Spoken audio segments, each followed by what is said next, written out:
Hello mga kaidolo, panibagong araw, panibagong content. Ngayong araw pala mga kaidolo, bubuksan na ni Paring Sor at Paring Awing yung ginawa nilang lechon tray na gawa sa aluminum, merong malaki at maliit na lechon tray mga kaidolo.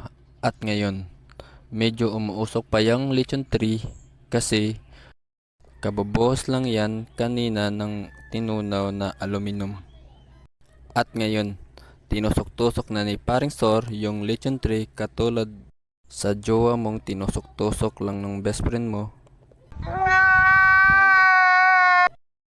At ngayon mga kaidolo, ipapakita ko yung ibang ginawa namin katulad ng skid plate, yung pangilalim ng motor at marami pang iba katulad ng grills at railing.